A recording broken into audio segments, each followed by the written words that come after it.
Bonjour, je suis Delwandé Laurent Yogo et je suis économiste planificateur de formation pendant plus de 10 ans. J'ai travaillé aux côtés des collectivités territoriales pour les accompagner dans l'élaboration et la mise en œuvre de politiques locales à travers les outils de planification. Depuis quelques années, je suis à la tête d'une direction régionale qui est en charge effectivement la coordination des actions de développement à l'échelle régionale. Aujourd'hui, je me propose, dans ce cours qui va durer 1 heure, d'échanger avec vous sur une thématique qui tient à cœur le pouvoir public. Eh bien, c'est la question de l'aménagement du territoire. Bien entendu, nous ferons le lien dans ce cours entre l'aménagement du territoire et le développement durable. Parce que, comme je l'ai mentionné déjà, ces deux thématiques sont aujourd'hui des concepts qui sont au cœur des politiques de développement. En effet, beaucoup de pays ont opté pour la décentralisation comme mode de gouvernance. Et cette décentralisation a consacré le découpage du territoire national en collectivités territoriales, notamment les régions et les communes. Ces entités, ces collectivités territoriales, au regard de leur proximité avec les populations, sont directement concernées par les préoccupations au quotidien de celles-ci. Ils devraient œuvrer à la conciliation des impératifs sociaux, environnementaux et économiques sur leur territoire. Et alors, elles sont appelées à mettre en place des programmes d'aménagement et se sont vues conférer cette compétence de l'élaboration et de l'exécution de politiques et de plans de développement, ce que nous appelons communément les agendas 21 ou les plans locaux de développement, parmi lesquels les plans régionaux de développement et les plans communaux de développement. Alors, l'objectif de ce cours, au-delà de la compréhension qu'il faut avoir de ces concepts, notamment de l'aménagement du territoire, parce que nous allons chercher en réalité, en un premier temps, à fournir le minimum d'informations qu'on ne peut pas ne pas avoir sur l'aménagement du territoire. Eh bien, au-delà de cela, nous appuyons sur notre expérience en matière de suivi du processus d'aménagement du territoire et de planification locale. Nous allons nous interroger sur, évidemment, les compétences qu'il faut avoir, qu'il faut développer au profit des acteurs locaux, afin qu'ils puissent conduire, comme il se doit, le processus d'aménagement du territoire en intégrant les préoccupations du développement durable. Alors, dans une première partie, nous allons nous intéresser, bien entendu, à l'aménagement du territoire. Mais qu'est-ce que l'aménagement du territoire? Il est évident que les définitions peuvent varier en fonction des objectifs et des problèmes à résoudre. Mais ce qu'il faut déjà noter, c'est que l'aménagement du territoire en soi est une expérience très ancienne. L'homme a toujours aménagé l'espace au gré de ses besoins. Et pour lui, la préoccupation était d'abord de domestiquer la nature et de la dominer.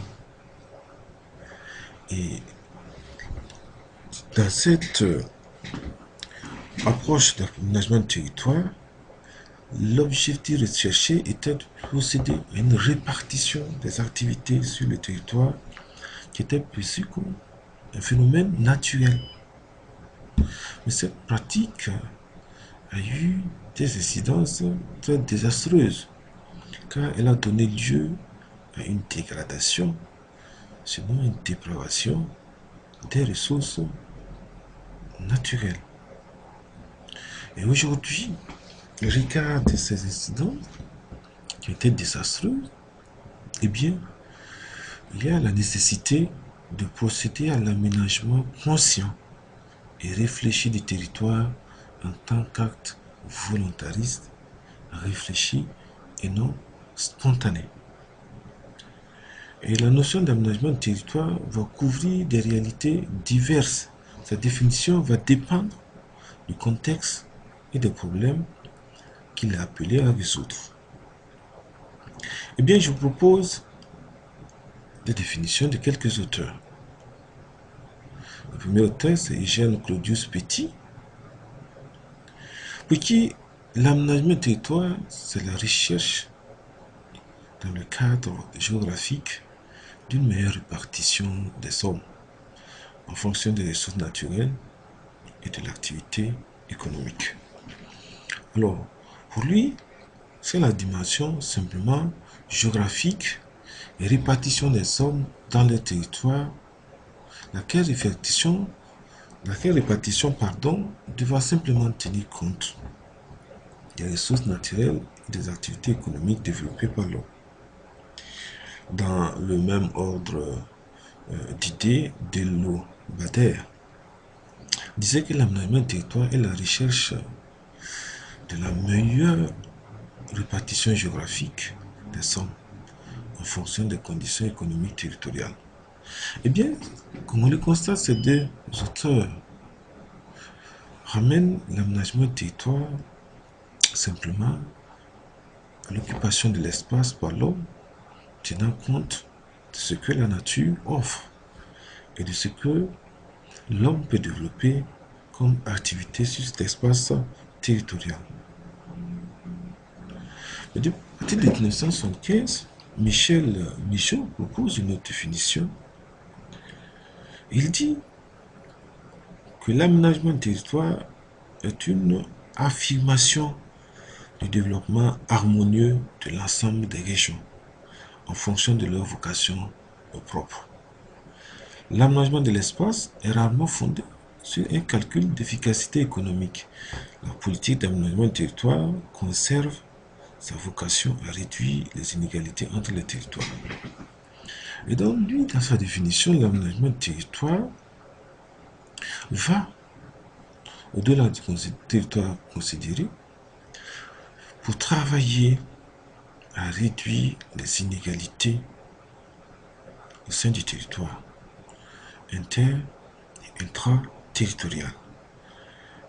Il attribue cela comme une vocation de l'aménagement du territoire et cela va au-delà de la simple occupation de l'espace, car ce qui est recherché, c'est le développement harmonieux de tout le territoire, de l'ensemble des composantes de ce territoire.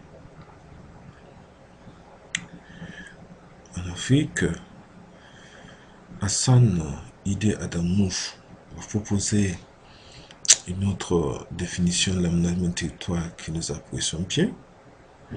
Et pour lui, l'aménagement du territoire est un système d'action cohérente, volontaire, multidisciplinaire, par lequel une organisation vise une meilleure répartition spatiale des activités économiques. Mais pour lui, cette politique peut ne pas prendre la même forme, bien entendu, aussi bien dans les pays développés que dans les pays sous-développés, en l'occurrence dans les pays du Sahel, où elle est avant tout un instrument de rétablissement des équilibres socio-économiques et environnementaux, avant d'être un outil de correction des disparités régionales dues à une quelconque croissance. D'accord pour la répartition et l'occupation de l'espace, d'accord pour la réduction des disparités régionales, mais il faut que l'aménagement du territoire intègre l'ensemble des secteurs. Il doit être multidisciplinaire et appréhendé de manière harmonieuse, de façon systémique, afin donc de pouvoir procéder à une meilleure répartition spatiale des activités économiques. Alors, quelle est la finalité en réalité de l'aménagement du territoire? Nous nous intéressons à deux finalités. D'abord, l'aménagement du territoire vise à promouvoir la mise en valeur des ressources locales, puisque l'occupation de l'espace va tenir compte des ressources naturelles disponibles. Deuxième finalité, c'est que l'aménagement du territoire doit améliorer le cadre de vie et les conditions d'existence des habitants, en atténuant les disparités de développement économique et social entre les régions et les territoires, par une organisation prospective de l'espace reposant sur une orientation volontaire et concertée des équipements et des activités. Donc, dans la répartition des équipements et des infrastructures, il faut avoir le souci de la réduction des disparités et œuvrer pour un développement harmonieux de tout l'espace. Pour dire autrement, l'aménagement du territoire est un instrument de rétablissement des équilibres socio-économiques et environnementaux et un outil de correction des disparités régionales. Alors, que retenir de l'aménagement du territoire? Ce qu'il faut retenir, c'est que le processus d'aménagement du territoire doit être vu comme étant une politique spatiale. C'est la planification spatiale. Elle doit viser à assurer le développement harmonieux de l'espace national. Et pour ce faire, elle devra tenir compte, dans un premier temps, des contraintes et des potentialités du milieu naturel qu'il faut identifier et appréhender. Il devra tenir compte également des capacités humaines et des possibilités de ces ressources à développer des techniques et des technologies. L'aménagement du territoire doit tenir compte aussi des activités, des nécessités, des besoins économiques du territoire. Et enfin, il y a ce besoin d'établir une interaction et des spécificités socio-économiques régionales. Le territoire national peut découper en régions, dont des régions qui n'ont pas les mêmes spécificités, qui présentent des potentialités différentes, avec des préoccupations différentes, avec un potentiel divers sur lesquels on peut s'appuyer naturellement pour identifier des domaines précis de spécialisation. Les gens ne sont pas les mêmes.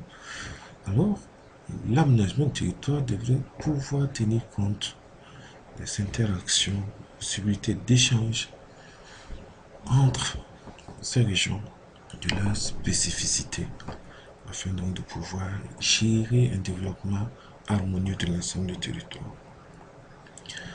Aujourd'hui, l'aménagement du territoire est un concept qui a beaucoup évolué pour s'enrichir maintenant du concept de développement durable.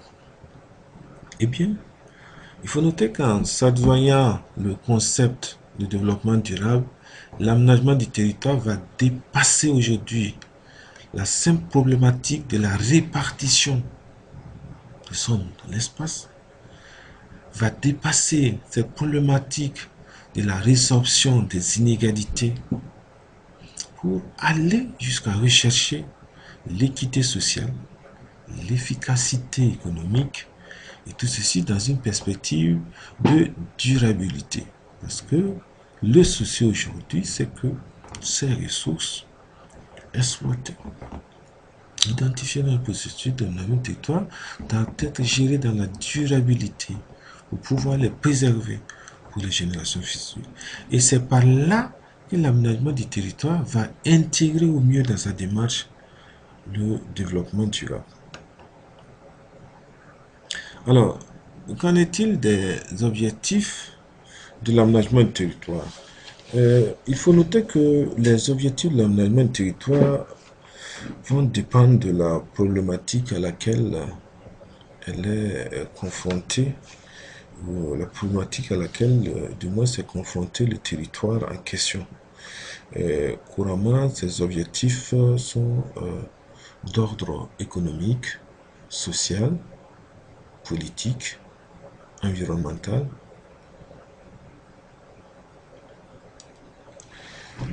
Et alors, je répète, social. Alors, ce sont des objectifs d'ordre économique, social, politique et environnemental. Alors, le premier niveau d'objectif, il s'agit des objectifs économiques. Alors, l'aménagement du territoire d'un point de vue économique vise à assurer la croissance économique des collectivités territoriales et partant de l'économie nationale dans son ensemble. Cette croissance économique est évaluée comme étant la création de richesses au profit de cette collectivité territoriale. L'autre objectif économique recherché, c'est qu'il doit assurer une utilisation optimale de l'espace et des ressources naturelles et humaines. Pour les objectifs sociaux, ils sont de deux ordres également. Il s'agira de rechercher la justice sociale par une meilleure répartition des fruits de la croissance. On a vu du côté économique, en termes d'objectifs, il faut assurer la création de richesses, la croissance économique, qui est donc cette création de richesses. Et les fruits de cette croissance, il faut œuvrer à une meilleure répartition au profit des populations. Cela devrait entraîner une meilleure répartition des équipements et des infrastructures sociaux collectifs. L'autre objectif, c'est justement de corriger, et là c'est important, les disparités intra- et interspatiales de développement pour garantir naturellement le développement harmonieux de l'ensemble du territoire. Alors, l'aménagement du territoire a aussi des objectifs d'un point de vue politique. D'un point de vue politique, il doit rechercher la résolution des problèmes de cohésion sociale, d'éviter les problèmes de dislocation de l'ensemble national, et enfin intégrer les régions à l'ensemble national. On le verra parce qu'on va parcourir les instruments d'aménagement du territoire. À partir de l'articulation qu'il y a, il faut qu'il y ait une harmonie entre les différents niveaux, les régions et l'ensemble national pour un développement véritablement harmonieux.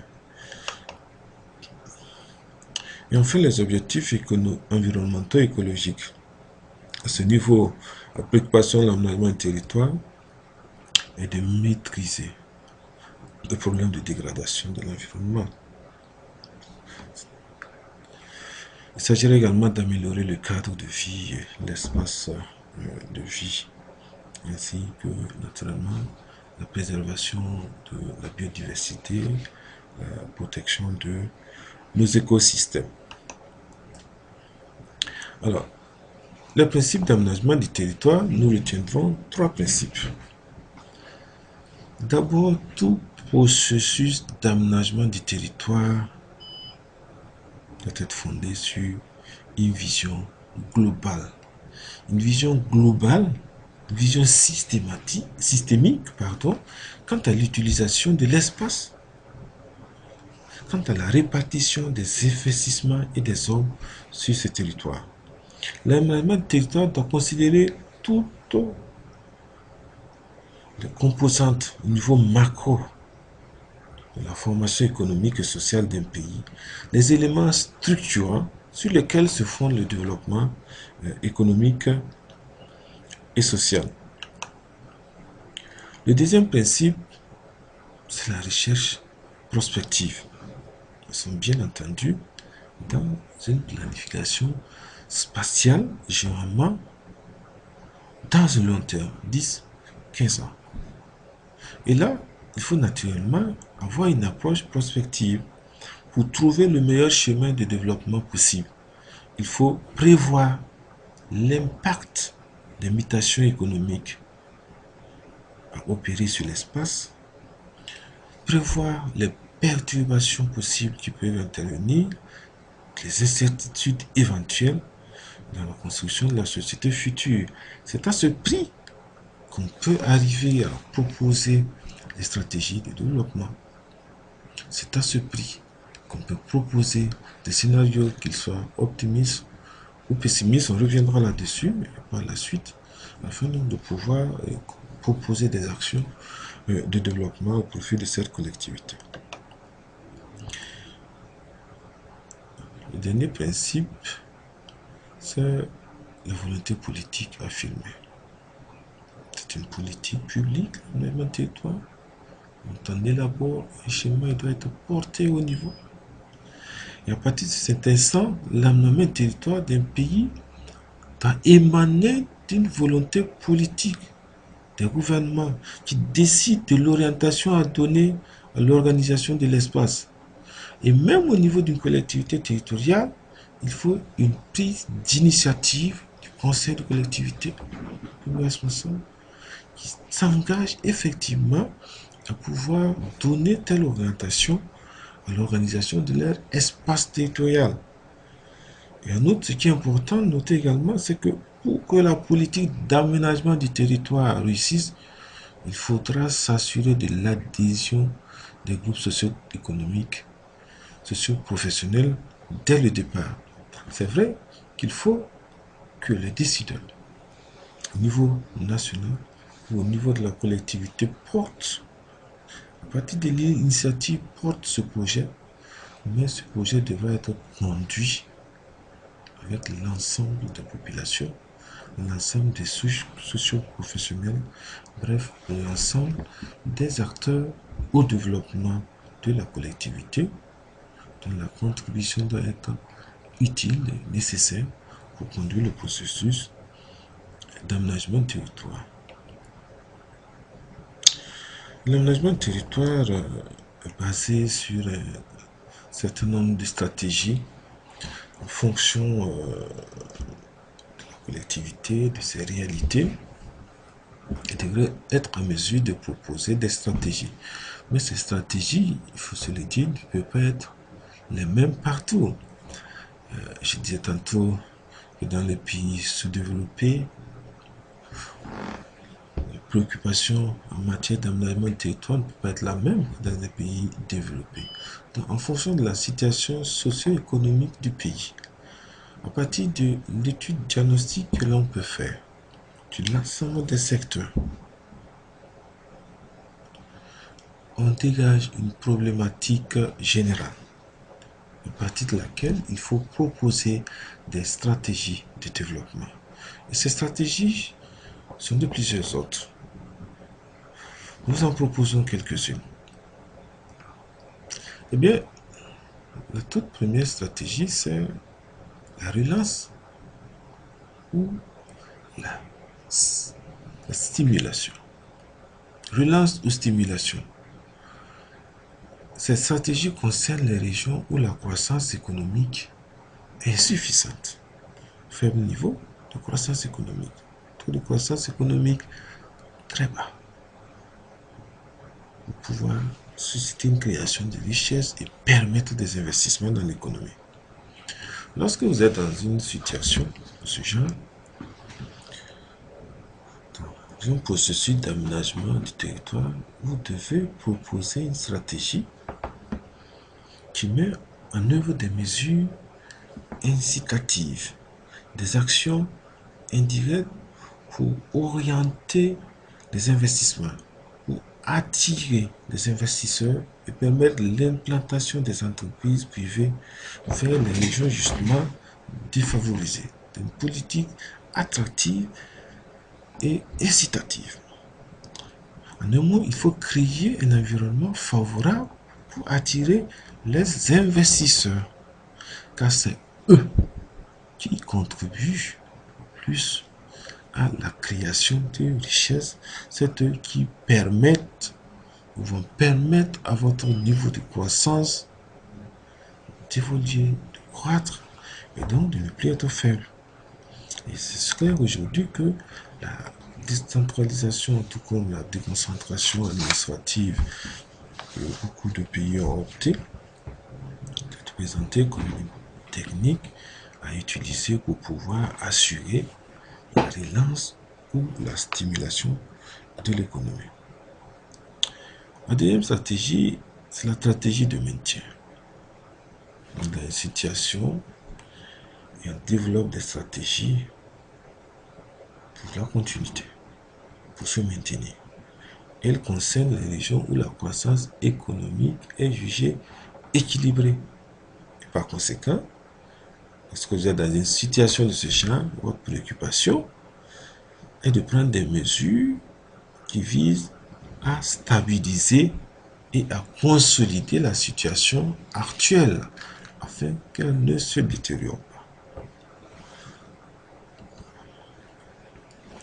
La dernière stratégie, c'est la stratégie de freinage.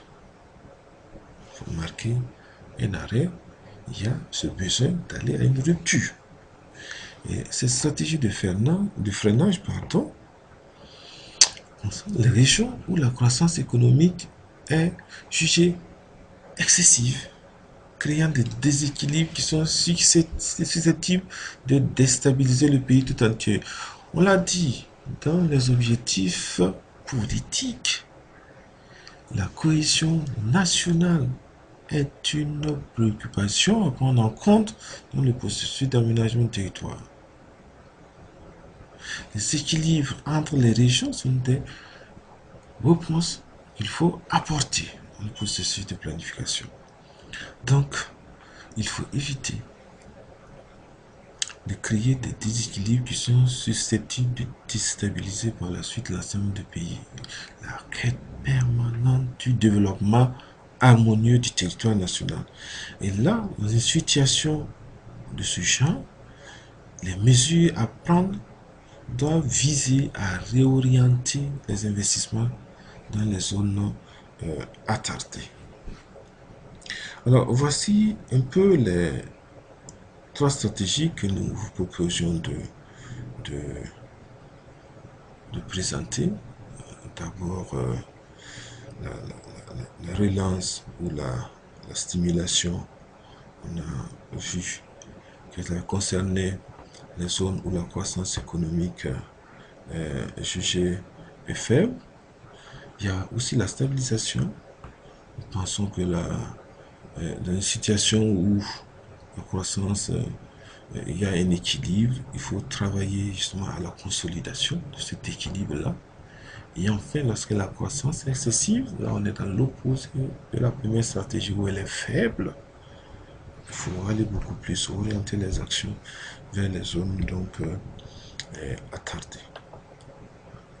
Alors, quand on veut aménager, on a dit c'est une politique de développement, c'est la politique spatiale. Il faut des instruments. Vous entendez couramment appeler des schémas d'aménagement. Et ces schémas d'aménagement, justement, constituent les instruments de la planification spatiale. En fonction du niveau donc collectivité, il y a des outils, des instruments qui sont adaptés. Ce qu'il faut noter, c'est que l'aménagement du territoire n'est pas une intervention spontanée, hasardeuse, dictée par des contingences du moment. Il doit être réfléchi, il doit être planifié. C'est aujourd'hui une science, c'est un art qui possède des méthodes, des techniques et des approches précises. Logiquement, avant toute intervention d'aménagement de territoire, il est élaboré un schéma d'aménagement du territoire qui est la traduction spatiale d'une vision du développement à long terme. Parce que lorsque vous prenez un pays, il va se doter certainement d'une vision à très long terme. Et pour opérationnaliser cette vision, il peut opter d'élaborer des politiques publiques. Aux 5 ans, par exemple, c'est une politique publique. Mais pour l'atteinte de cette vision, il faut également la politique spatiale. Un schéma d'aménagement qui traduit, qui présente comment, du point de vue spatial, on opérationnalise, on travaille à atteindre la vision de long terme que s'est doté donc le pays. Le premier instrument, c'est le schéma national d'aménagement du territoire. C'est simple, il est élaboré pour un pays. Beaucoup de pays en ont fait l'expérience. Il faut présenter ce schéma d'aménagement du territoire comme d'abord une vision territorialisée et prospectiviste de la société et de l'économie nationale.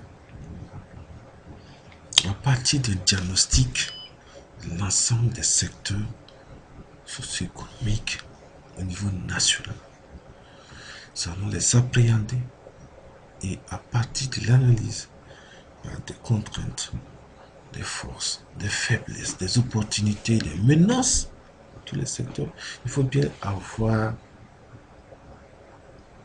une problématique globale, une problématique d'ensemble, à partir de laquelle, naturellement, il faut dégager une vision de développement à long terme.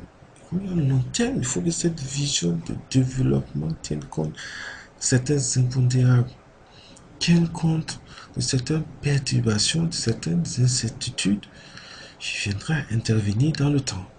Il faut projeter la société dans le long terme.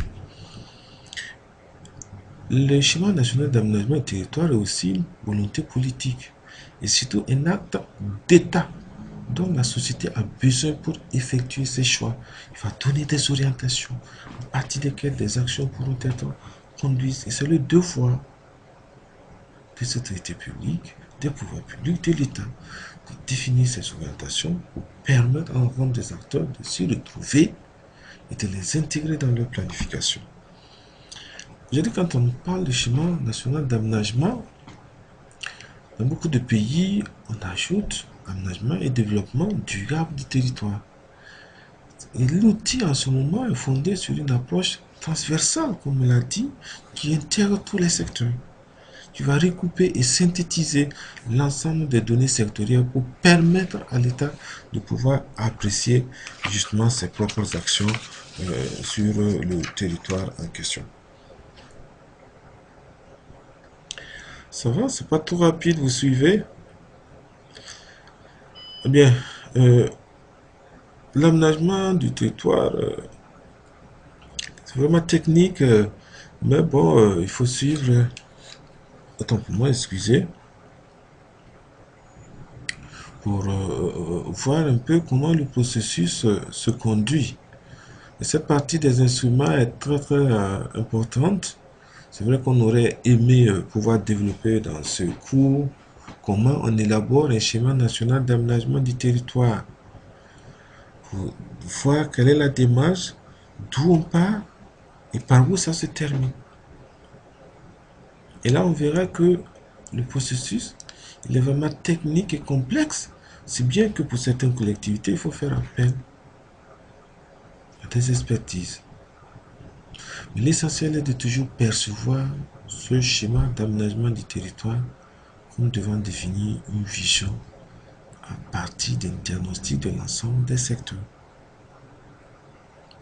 Il faut que le schéma national d'aménagement du territoire arrive à connecter, à mettre en relation tous les problèmes de développement du territoire et pouvoir les mettre en perspective afin de cadrer les interventions de l'État et celles de ses partenaires et acteurs économiques et sociaux sur le territoire.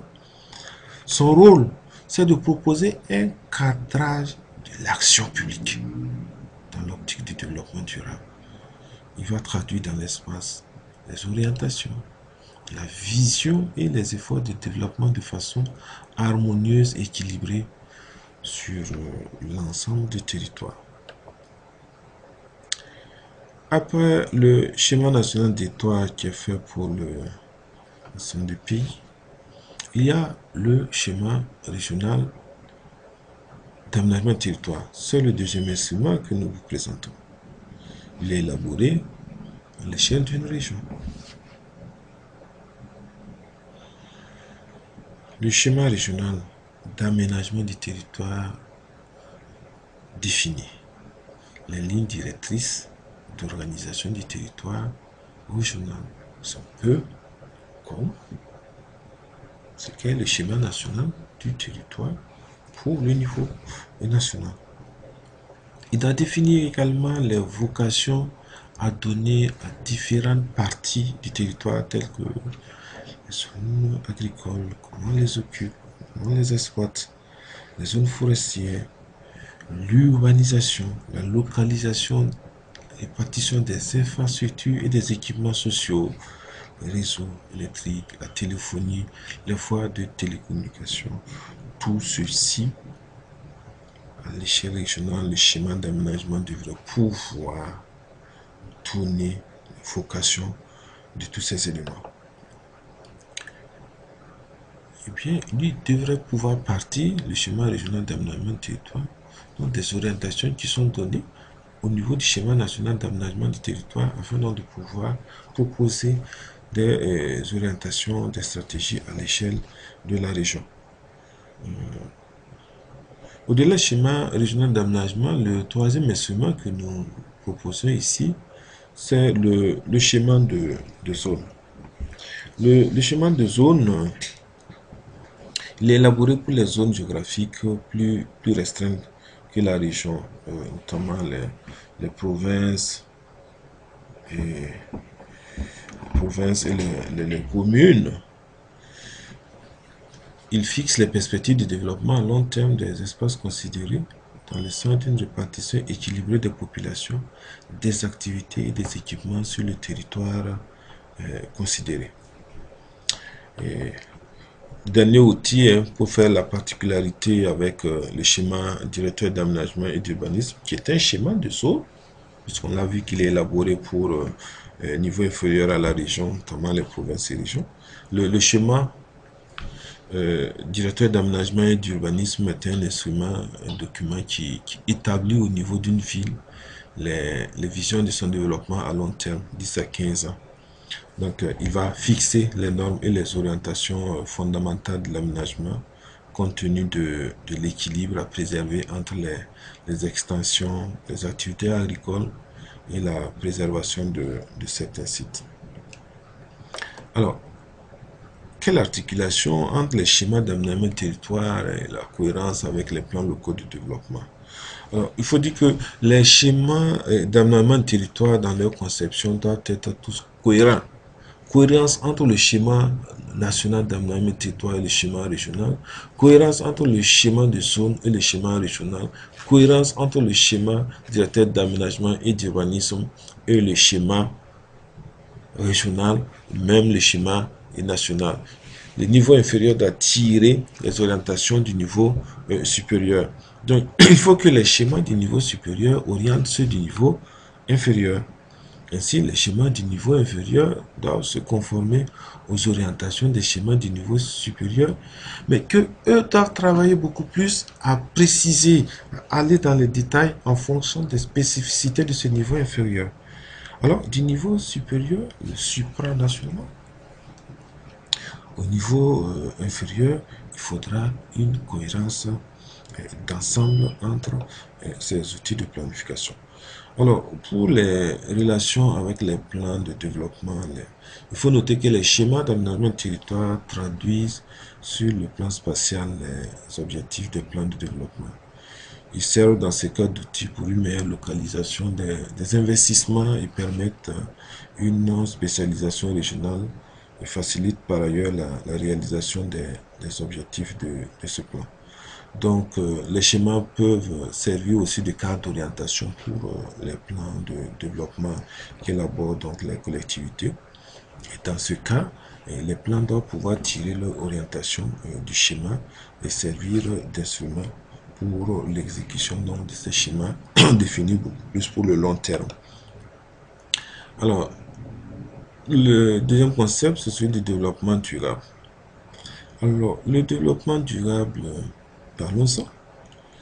On a eu l'échec des différents modèles de développement qui ont consacré une forte utilisation des ressources naturelles de façon gratuite.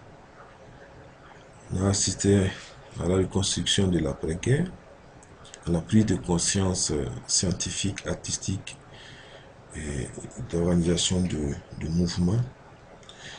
Quant au retour à la nature et à l'éco-citoyenneté, aujourd'hui on fait face à un nouveau paradigme de développement, qu'est le développement durable. Alors, l'histoire du développement durable, vous le savez tous, en 1960 par exemple, a été développée cette notion de biocide. L'ouvrage intitulé Le printemps silencieux de Rachel Carson, qui déjà dénonçait l'utilisation abusive des pesticides et des produits chimiques. En 1972, il y a eu à Stockholm, en Suède, la première conférence mondiale sur l'environnement et le développement durable. Et 1987, conférence mondiale sur l'environnement, sanctionnée par le rapport de Brundtland, Notre avenir à tous. Alors, c'est l'histoire que nous parcourons comme ça. Vous connaissez l'histoire. Ce qu'il faut retenir, c'est que on est allé beaucoup plus déjà. On a constaté une évolution des concepts dans l'histoire. On parlera entre-temps donc d'environnement, d'éco-développement, par la suite développement durable, la responsabilité donc sociétale des entreprises. On parle aujourd'hui beaucoup plus dans toute question d'économie verte. Les acteurs également ont évolué. Au début, tout le monde n'était pas impliqué. C'était des grands groupes. Et on tend aujourd'hui vers une implication de l'ensemble des acteurs et même des communautés. En termes d'outils également, il y a eu une grande évolution. Déjà en 1972, on parlait des questions des agendas 21. Il y a eu par la suite, à partir de 2000, les SOM2. Aujourd'hui, nous nous intéressons à la mise en œuvre des objectifs de développement durable au nombre de 17. Alors, qu'est-ce que le développement durable? Développement durable, deux mots. D'abord, développement. Bien, le développement est un ensemble de transformations techniques, sociales et culturelles qui permettent la prolongation de la croissance économique ainsi que l'élévation des niveaux de vie. À ne pas confondre avec la croissance qui est une augmentation régulière de la production d'une économie. Alors, le terme durable, quant à lui, va désigner quelque chose qui dure, qui peut durer dans le temps de manière indéfinie. L'emploi de ce terme avec celui de développement a souvent été critiqué, puisque ces deux mots semblent contradictoires au premier abord. En effet, le développement économique, d'un côté, a pour but une croissance infinie. Et de l'autre, nous savons aujourd'hui que les ressources de la planète ne sont pas indéfinies et nécessitent donc une gestion durable. Cependant, ce débat linguistique ne doit pas faire perdre de vue la pensée générale positive qui est véhiculée par le développement durable. L'analyse des repères historiques de l'émergence et de la vulgarisation du développement durable montre l'unanimité des différents acteurs pour accorder la paternité officielle du concept à la commission Brundtland, qui définit le développement durable comme un développement qui répond aux besoins du présent sans compromettre la capacité des générations futures de répondre aux leurs. Et ça, c'est la définition de Brundtland. Mais aujourd'hui, au-delà de cette définition, le développement durable va mettre en synergie les trois piliers: l'efficacité économique, la viabilité environnementale, l'équité sociale. On assiste de plus en plus à une prise en compte de la dimension culturelle, de l'éthique et de la bonne gouvernance. Eh bien, ce schéma permet de visualiser que aujourd'hui, pour traiter la question du développement durable, il y a des dimensions à prendre en compte. Il y a par exemple la dimension temporelle. La préoccupation est que les ressources naturelles puissent être gérées, les ressources de la planète, de façon à la durabilité, afin afin de ne pas compromettre la capacité des générations futures à pouvoir prendre en charge leur développement. Il y a également la dimension spatiale. Travailler à impliquer l'ensemble des acteurs depuis le niveau local jusqu'au niveau de la planète et pouvoir œuvrer à une réduction donc des disparités entre les différents niveaux, entre les nations. Le développement durable repose sur un certain nombre de principes. Le premier principe, c'est le principe de précaution, qui voudrait que lorsqu'on suspecte des activités ou des produits risquent de causer des dommages graves à la santé ou à l'environnement, alors on prend des mesures rapidement pour pouvoir les contrer.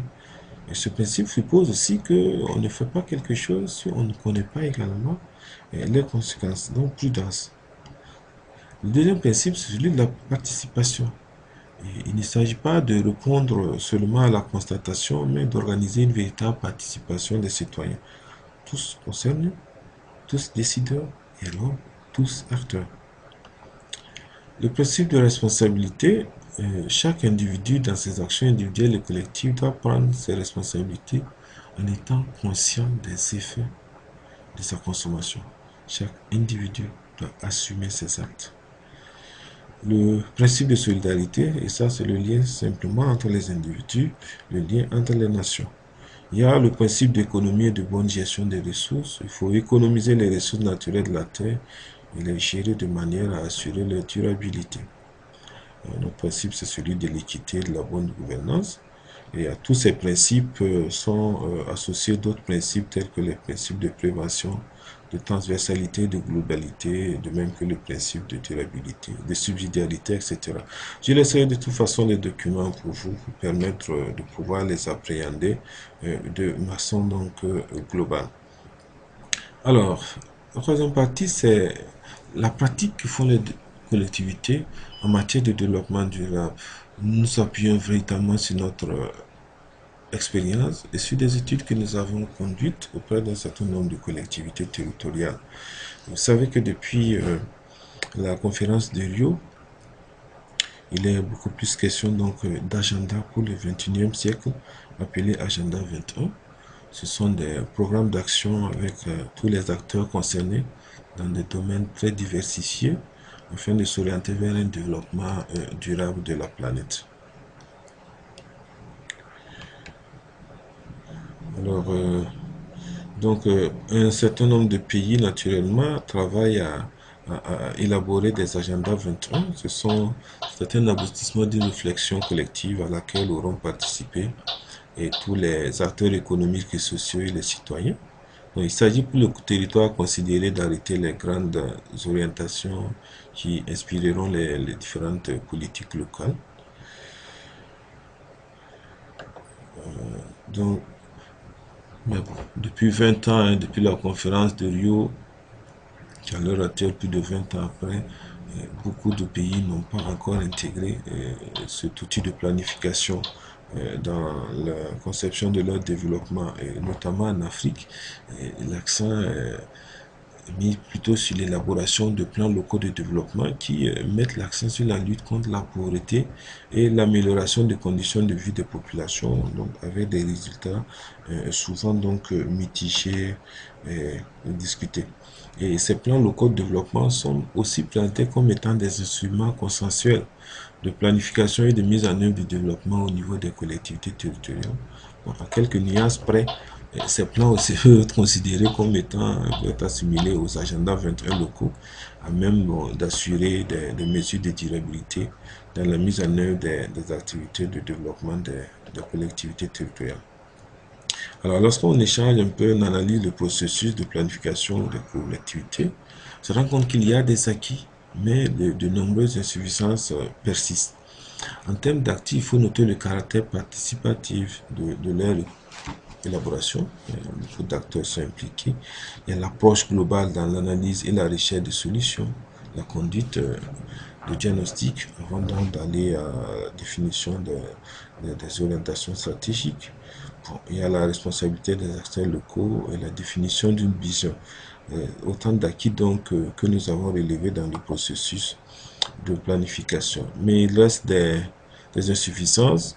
La première faiblesse, c'est la trop forte orientation des solutions de développement vers la lutte contre la pauvreté et l'amélioration des conditions de vie. On n'intègre pas véritablement en compte un certain nombre de paramètres et la vision n'est pas toujours de manière systémique et prospective. L'orientation, c'est la préoccupation, c'est véritablement aller rapidement dans la réduction des questions de pauvreté.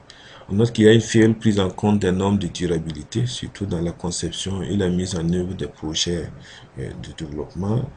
L'absence d'indicateurs de suivi et évaluation des performances, de même que la faible prise en compte de certaines thématiques émergentes, telles que les questions de changement climatique, les questions de population, la promotion des économies locales, autant de questions qui ne sont pas prises en charge suffisamment dans les plans locaux de développement.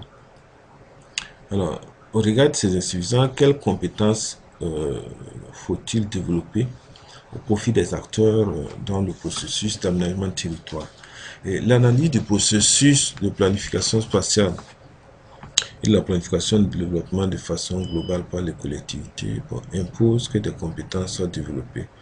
Et dans le processus d'aménagement, nous pensons qu'il faut le conduire en tenant compte d'une démarche précise qui doit être systémique, prospective, collective et suscitant des changements, une prise en compte de responsabilité.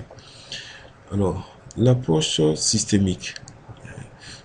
Il faut dans le processus d'aménagement percevoir l'aménagement de territoire comme une démarche qui doit être fondée sur une approche transversale.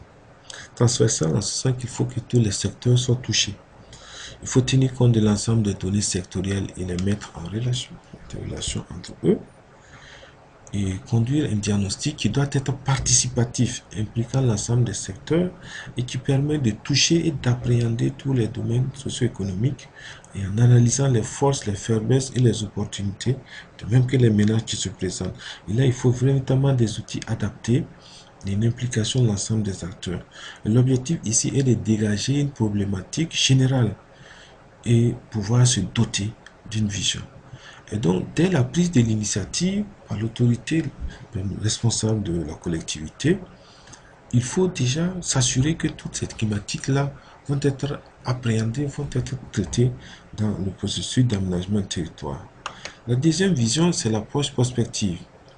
Alors, le schéma d'aménagement de territoire va permettre de se doter d'une vision à long terme.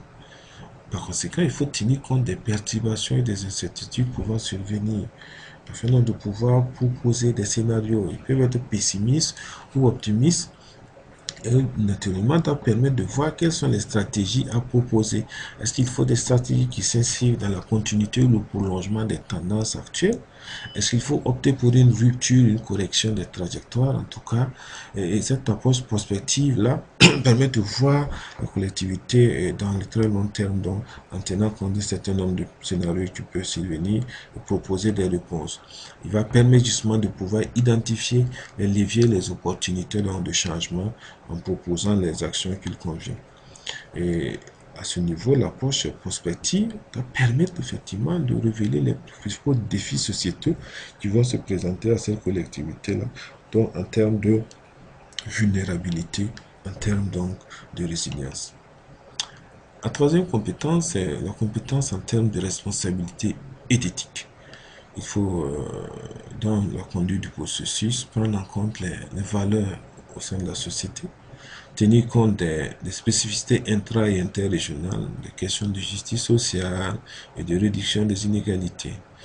Il faut que les acteurs prennent conscience des effets néfastes de leurs actions et prennent conscience de la nécessité de protéger le bien commun, travailler pour préserver le bien commun et prennent conscience naturellement de besoins de changement. La quatrième compétence, c'est l'approche collective. On l'a dit, l'initiative est prise au niveau national par le gouvernement. À l'échelle d'une collectivité territoriale, le premier responsable avec son conseil de collectivité prend une initiative, mais ne peut pas le conduire à bout seul. Cela nécessite l'adhésion de l'ensemble des acteurs. Le schéma d'aménagement de territoire doit nécessairement impliquer toutes les couches socio-professionnelles en présence, tous les acteurs de développement de la collectivité. Les enjeux, la vision et les stratégies doivent être définis de façon collective. Il faut identifier également de manière collective les niveaux de responsabilité qui fait quoi. Il faut les clarifier ensemble. Ce n'est pas une question, une affaire du conseil de collectivité. Il faut impliquer tout le monde dans le processus. Et pour cela, il faut utiliser des outils qu'ils comprennent, que les populations comprennent un langage approprié. On ne peut pas aller dans la conduite d'un diagnostic dans une localité, ça se met dans un langage en français alors que tout le monde ne parle pas français. Nous avons vu cette expérience un peu dans notre pays où effectivement des bureaux d'études font des diagnostics participatifs, c'est vrai, réunissent les populations, les présentent des outils qu'ils ne comprennent pas, s'expriment dans un langage qu'ils ne comprennent pas. Il faut prévoir naturellement un interprète, un traducteur, afin donc de permettre aux acteurs de comprendre, de pouvoir s'exprimer et d'être donc sentir véritablement impliqués. Si besoin, il faut une campagne de communication depuis la prise de l'initiative pour présenter l'initiative, le projet aux populations et les sensibiliser par rapport à leur rôle et à leur contribution dans ce processus d'aménagement de territoire. Et enfin, c'est la compétence en termes de changement. Dans l'aménagement de territoire, il faut savoir identifier clairement et prendre en compte différents types de changements. C'est de l'amélioration, l'atténuation, l'adaptation, la transformation. Il faut susciter les changements individuels et collectifs, permettre à chaque acteur de se positionner personnellement et professionnellement par rapport aux enjeux des changements. Il faut identifier ensemble les leviers et les freins individuels et collectifs, et surtout aller dans la co-construction en vue donc de l'action. Alors, que faut-il retenir en conclusion? Il faut noter que une politique d'aménagement de territoire mise en œuvre à travers des schémas cohérents d'aménagement aux différents niveaux territoriaux en amont et en amont et un système complet de planification en aval conforte l'unité nationale, le développement équilibré, l'exploitation optimale et durable des ressources naturelles, l'amélioration de la productivité et la croissance économique, ainsi que l'amélioration des conditions de vie des populations. L'aménagement de territoire accompagné d'un système performant de planification de développement contribuera sans aucun doute à répondre aux multiples défis suivants auxquels se trouvent confrontés aujourd'hui beaucoup de nos pays. C'est le défi du développement économique, le défi de la cohésion sociale, le défi démographique, le défi de l'expansion humaine, le défi environnemental. Il est admis que le rôle des territoires est central pour la promotion et la mise en œuvre du développement durable. Et celui-ci doit constituer un levier pour le renouvellement des politiques locales. Le principal défi de notre point de vue reste une véritable éducation au développement durable de l'ensemble des acteurs pour permettre à ce que tous les acteurs puissent intégrer une démarche de développement durable dans le processus de développement de leur territoire. Ce qui manque le plus pour les collectivités territoriales, c'est l'éducation au développement durable. Alors, ceci met fin à notre présentation. Nous avons voulu, surtout dans ce cours, à partir de la compréhension qu'il faut avoir de l'aménagement de territoire, voir un peu les articulations possibles avec le processus de planification locale, à partir des expériences que les communes ont en matière d'aménagement et de planification qui comportent des insuffisances, mais aussi on l'a relevé, il y a quand même quelques acquis, proposer certaines compétences à développer par les acteurs afin de pouvoir conduire comme il se doit le processus d'aménagement de territoire. Nous n'avons pas la prétention dans notre cours d'avoir épuisé toutes les questions.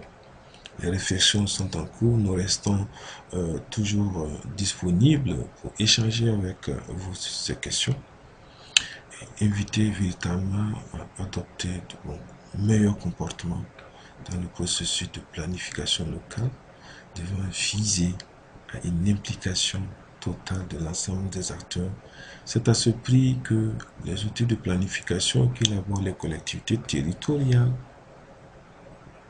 seront des outils qui répondent véritablement à leurs préoccupations parce que ces populations ont été véritablement impliquées dans le processus et se sentent désormais à toi. Je vous remercie pour votre aimable attention et à très bientôt pour d'autres thématiques.